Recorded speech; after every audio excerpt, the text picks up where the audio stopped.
champion! It's over! He's done it again! Unbelievable! Oh, straight into the roof of the net. Nice one! Straight down the middle. So a good performance from both teams. Hello and good evening. I am Rupha Ramani and you're with Firstpost.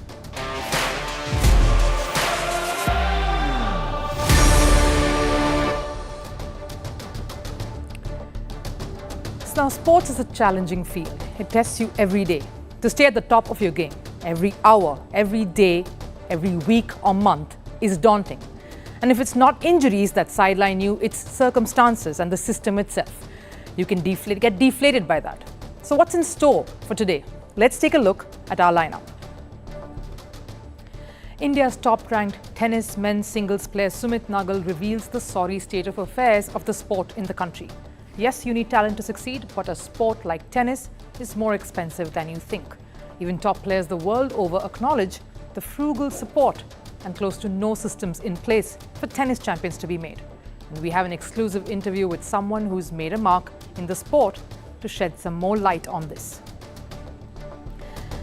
And our focus continues on the Asian Games. The Indian women's cricket team makes it to the semi-finals, but before that, India celebrated a historic win in the men's volleyball event. They stunned three-time champion South Korea. We'll tell you more about this in our Asian Games roundup. And we continue to track cricket here as well. The India versus Australia ODI series begins tomorrow. We will bring you the thoughts of both teams ahead of this key matchup. That's the lineup then for you today, but here's what's making the headlines from around the world. Let's tell you in Sports 360. In cricket, England's match against Ireland was abandoned without a single ball being bowled. This was due to wet and damp conditions at the Headingley Stadium in the city of Leeds. Over in football, Arsenal beat PS Eindhoven 4-0 in the UEFA Champions League. Arsenal had a commanding first half, with the Gunners finding the back of the net 3 times. In the second half, Arsenal captain Martin Odegaard scored in the 70th minute to seal the comfortable win. The Gunners are off to a flying start after a 6-year absence from the Champions League. Staying with football, Bayern Munich beat Manchester United 4-3 in a high-scoring thriller yesterday. Leroy Sané and Serge Gnabry scored for Bayern in the first half. United attempted a comeback with a goal in the 49th minute. Just 4 minutes later, Harry Kane extended Bayern's lead on a penalty. Casemiro's double for United in the 88th and in injury time fell short as Bayern too scored in injury time, taking it to 4-3. In Major League Soccer, Inter Miami beat Toronto 4-0 in a one-sided game. However, star player Lionel Messi had to leave the match in the 37th minute due to an injury. Only minutes later, Messi's former Barcelona teammate Jordi Alba also left the field due to a strain. Inter Miami's coach says both Messi and Alba will skip the club's next match on Sunday. Basketball star LeBron James has been called out by the fiancé of late Saudi journalist Jamal Khashoggi. This comes after James made a trip to Saudi Arabia earlier this month. Slain journalist Khashoggi's fiancé says LeBron James is neglecting Saudi Arabia's human rights violations for money. James has repeatedly posted that he will play in Saudi Arabia if they give him a plush deal. If you remember, in 2018, Khashoggi was assassinated on orders from the Saudi government.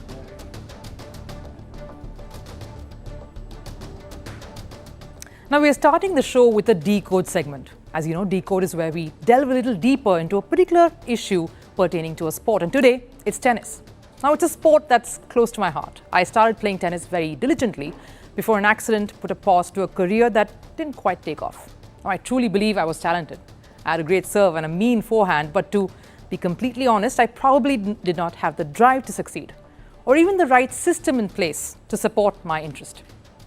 Now tennis is not a sport that you can just go and play if you felt like one day, like cricket or football or even badminton.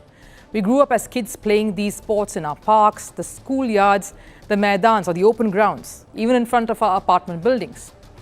I remember a lot of my neighbors just buying a few badminton rackets and a net, and that's it. The inter-apartment badminton tournament was a goal. So there is a simpler feasibility that cannot happen when it comes to few sporting disciplines like tennis. Some in India clearly did have that drive. legends like Amritraj and Krishnans, who were the trailblazers, the first to lead the way.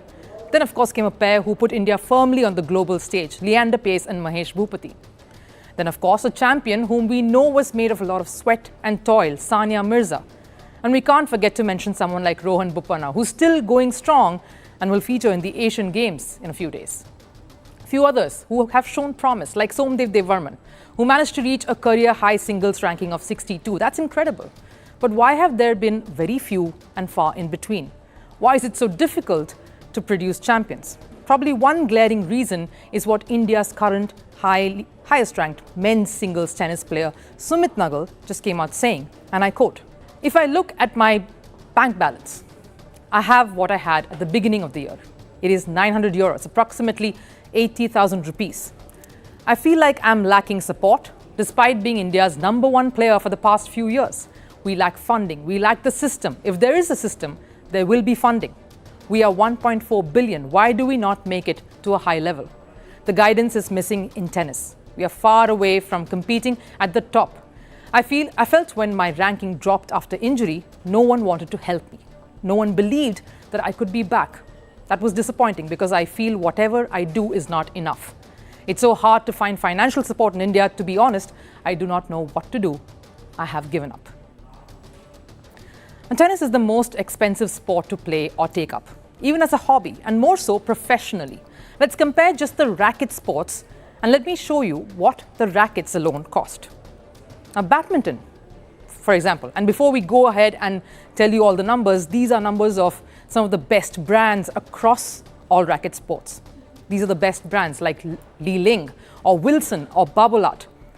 In badminton, the best rackets you see anywhere would cost you between 4,000 to 8,000 Indian rupees. That's around 100. The range reaching to $100. Table tennis, for example, the best brands will cost you anywhere between 3,000 to 5,000 rupees. That's again close to between $36 to $60. Squash, again, slightly higher than the other two sports, again will cost you anywhere between 4,000 to 12,000 Indian rupees. That's reaching to $144. And finally, tennis. You wouldn't guess. Somewhere between 20,000 to 45,000, the best rackets for a professional. And then, of course, comes the gutting. You have to spend to keep the racket in good shape. And this is just as far as the racket alone goes. Tennis balls are expensive. You need lots to play, and you need a facility, a proper court to play in. And this is just at junior level. I spoke to the man who created one of the top champions in the world, Sanya Mirza's father, Imran Mirza. Says that at the junior level itself, Sanya at that point needed at least 50 lakhs a year. He says at the professional level, to make some decent amount of money, you simply have to break into the top 100. That means playing Grand Slams, and that means even a first-round appearance, which would get you a decent amount of money to tide you. But the toughest road is to break into that top 100. And for that, you have to play enough of tournaments on the world circuit. And for that, you have to travel.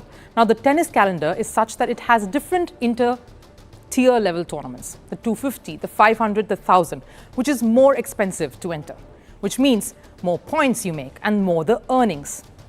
Now, Imran says you have to travel, choose the cheaper venues, but also ones where there will be good exposure on winning, which means a lot of money.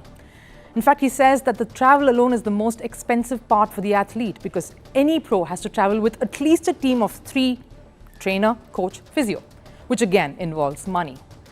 He also says he saved quite a bit up by doubling up as family and coach for Sanya.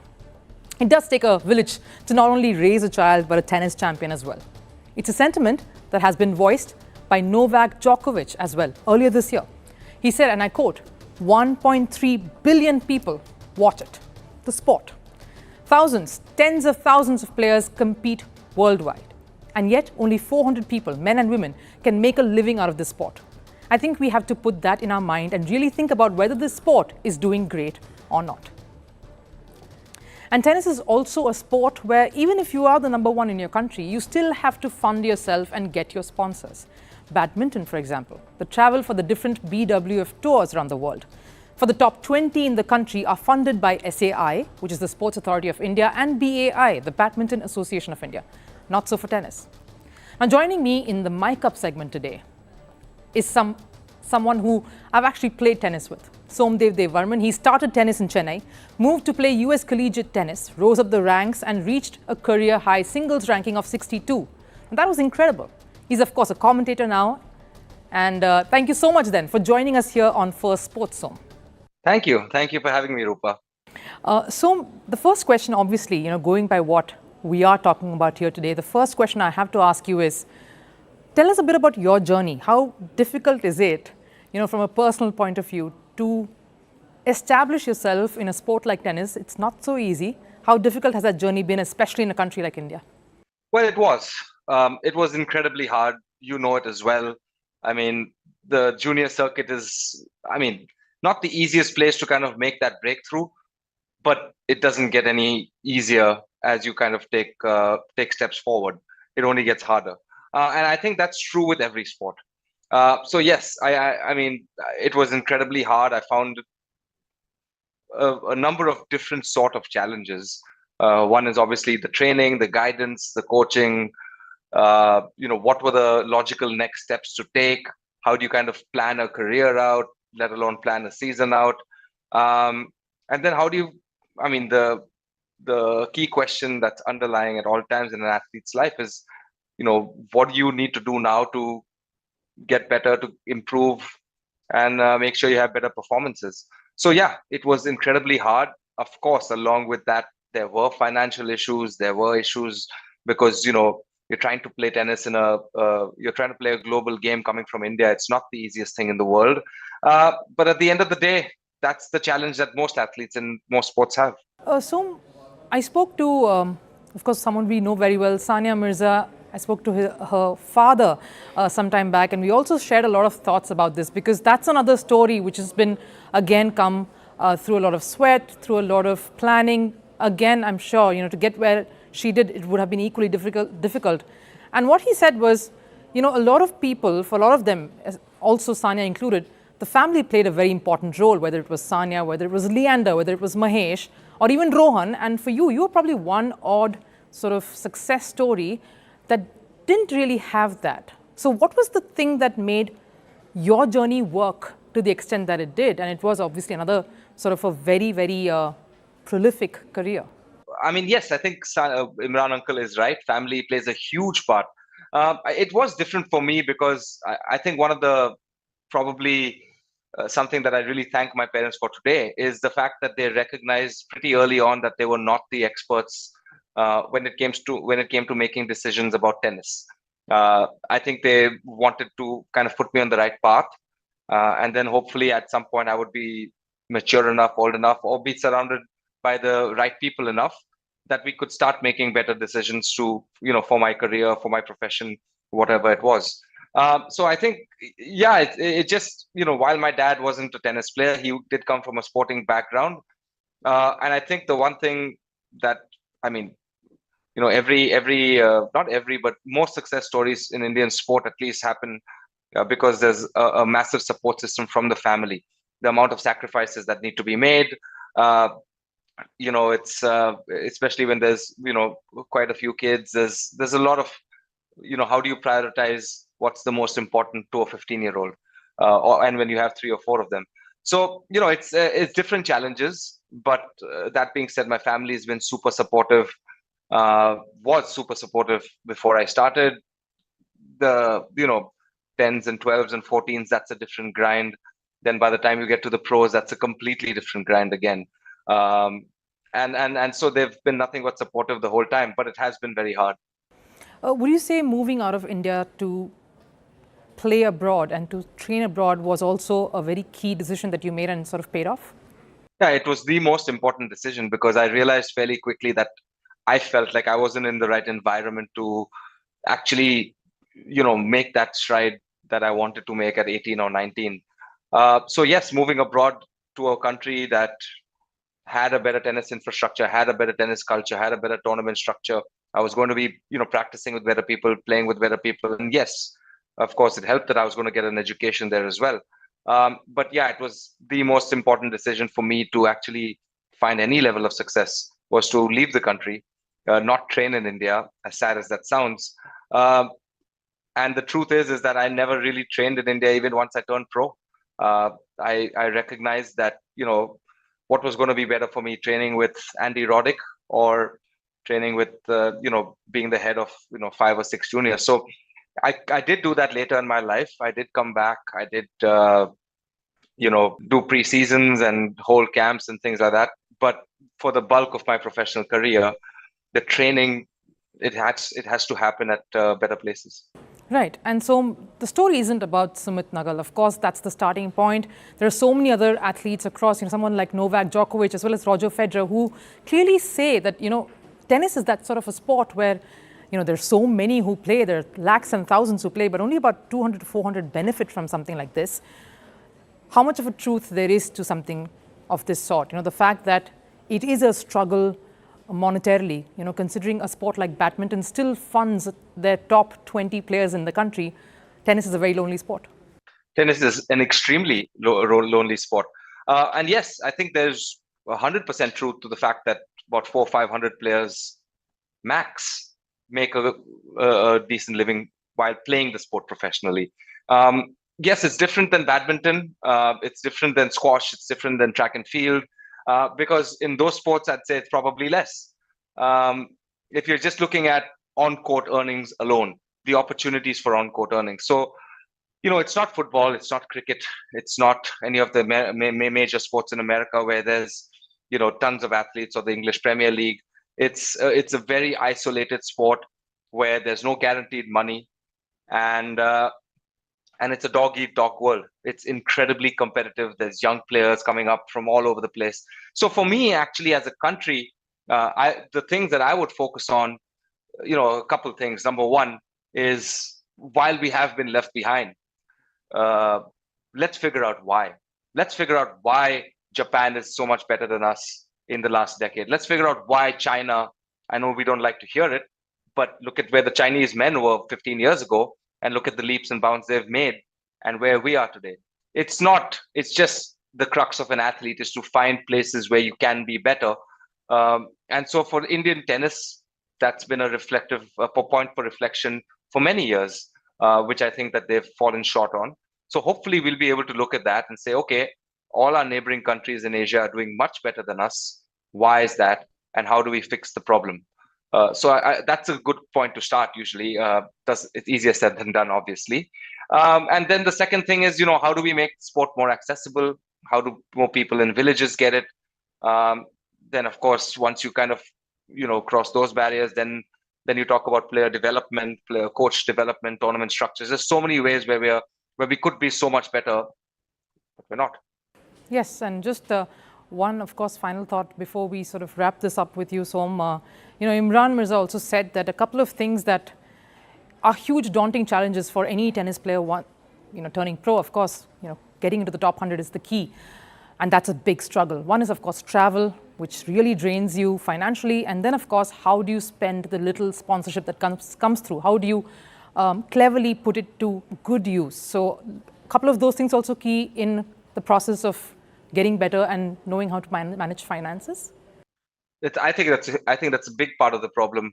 Why would you, let's say, for example, there was a promising 18-year-old or a promising 20-year-old from our country that now suddenly had access to 20 lakhs that they otherwise, he or she would not have had access to before. Why do you think a first-time player would know exactly the right way to use those 20 lakhs, to utilize those funds? So, I mean, that's a very basic question. Those funds need to, but I do think that there's many organizations that are already doing that job really well. OGQ, for example, JSW, for example, Go Sports, for example. I think those guys have really fine-tuned the best way to fund athletes and make sure that they're, making use of the sponsorship money in the best way possible. In tennis, it's obviously different because it's an individual sport. So it's not the easiest thing, which is why at some point you would imagine, Leander, Mahesh, Rohan, who's still playing, of course, Sanya, myself, and there's several other players that have experience with this stuff, that have good intentions, and at least we'd like to see the next generation have the best chance for success. So you would imagine that former players would be called up. They're not. Yes, some thoughts to sort of think about and ponder as well for a lot of the associations, the organizations, those in charge to sort of get this moving and take this to the next step as we see it. But thank you, Som, for shedding some light on this and throwing some possible solutions our way as well. As always, a pleasure talking to you. Thank you so much, Rupa. Look forward to the next time. And let's shift focus to Asian Games. The action is slowly gathering momentum.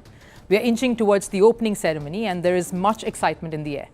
Some more athletes have crossed over to Hangzhou after finishing their national commitments and other tournaments. Let's first get you up to speed with what some of the Indian athletes have been up to who were in action right up till this evening. A roundup coming your way. Indian athletes are striving to do their best at the Asian Games, and their hard work is coming to fruition. The Indian women's cricket team progressed to the semi-finals. Their quarter-final against Malaysia was called off due to rain. They qualified to the semis owing to their higher seeding. Rains forced the match to be reduced to a 15-over affair. India scored 173 for 2 in 15 overs, and Malaysia were at 1 run before rain stopped play. Under-19 world champion Shefali Verma was the top scorer. She posted a whopping 67 runs of just 37 balls. In football, after a rough opener, there's some breath of fresh air for the Indian team. They beat Bangladesh in their second group match. Sunil Chhetri came to the rescue of the Blue Tigers. He scored the only goal in the match in the 84th minute. India keep their chances of going to the round of 16 alive. They'll take on Myanmar in their final group match on Sunday. Moving on to volleyball, India upset South Korea 3-2 in a 5-set thriller. India had lost their first set. India rallied back and won the next 2 sets. The Korean men's team, who are 3-time champions, leveled the score to take it to a decider. India held on to stun the much-fancied Korean team. The Indian rowing team also had an impressive start. Arjun Lal Jatt and Arvind Singh came second in the lightweight men's double sculls event. Compatriots Satnam Singh and Parminder Singh have also qualified for the final. The women's team also had a stellar start. Kiran and Anshika Bharti, the Indian lightweight women's double sculls duo, progressed to the repechage round. Let's talk about volleyball then, shall we? 3 countries have dominated this sport. Japan have secured 27 podium finishes with 16 goals. China follows close with 11 goals. Korea is the 3rd most successful nation, 5 gold medals. The sport has had a rich history. Men's volleyball was first introduced in 1958. India came in 3rd back then, led by Gurudev Singh. India beat Hong Kong and Philippines but couldn't get past Iran and Japan. The Indian men, after that stirring performance in the inaugural edition, have only managed to win 3 medals in this discipline so far. Their best performance came way back in 1962, where they were runners-up, losing once again to Japan. 1982 at the Asiad hosted in India, they came close to the podium, coming in 4th. 1986 is when they pocketed their 3rd medal in the sport. A team that is touted to have been India's best till date, led by a charismatic Cyril Valour, team boasted of current coach Sridharan, Uday Kumar and PV Sindhu's father, PV Ramana. That's 37 years ago. A massive medal drought in a sport that we had done well in. Things have started looking up after the induction of the Pro Volleyball League in 2019, which was a resounding success. The team may not have qualified for the 2020 Olympics, but there is a renewed interest in the sport thanks to this league. And of course, the performance in the Asian Games so far. Now moving over to cricket before we wrap up the show, the India versus Australia series will kickstart tomorrow in Mohali. Both the teams gave some opening remarks at the press conference ahead of the 3 ODI series. Let's listen in. Yeah, we want to strike up the balance between getting used to these conditions, hopefully winning some games, but also we don't want to get to that first game and already be cooked. So no doubt we'll be trying a few different combinations, a few different players will get a chance. But ideally we'd like to structure up pretty closely to how we're going to play in the World Cup. So batters batting in similar positions. As a captain, I want to get used to how you use your bowlers over here. It might be a bit differently to, say, South Africa or back in Australia. I think it gives us an opportunity to be able to, ensure that there are some players in our team who probably need the game time, who need time, who coming off a little bit of injuries and time away from the game. So for them, it would be nice to have these games in the lead up to the World Cup. And there are some other players who've been playing a lot of cricket for us who we'd like to give some breaks and maybe rotate them a little bit and see how it goes. Now, that's all we have time for on the show, but we always have time for Last Serve, a little something that we leave you with. Today on Last Serve is some stunning visuals of rehearsals of the opening ceremony. China is planning to use some digital fireworks for this one. Take a look.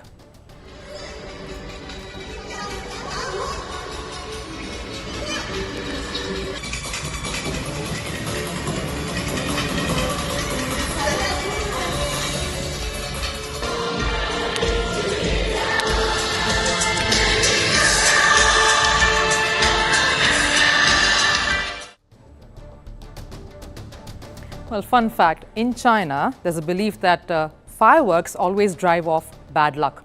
Well, we hope that definitely plays true for the Indian contingent there. Thank you for staying with us so far and watching this show. We hope you enjoyed it. Do come back for more and have a good evening.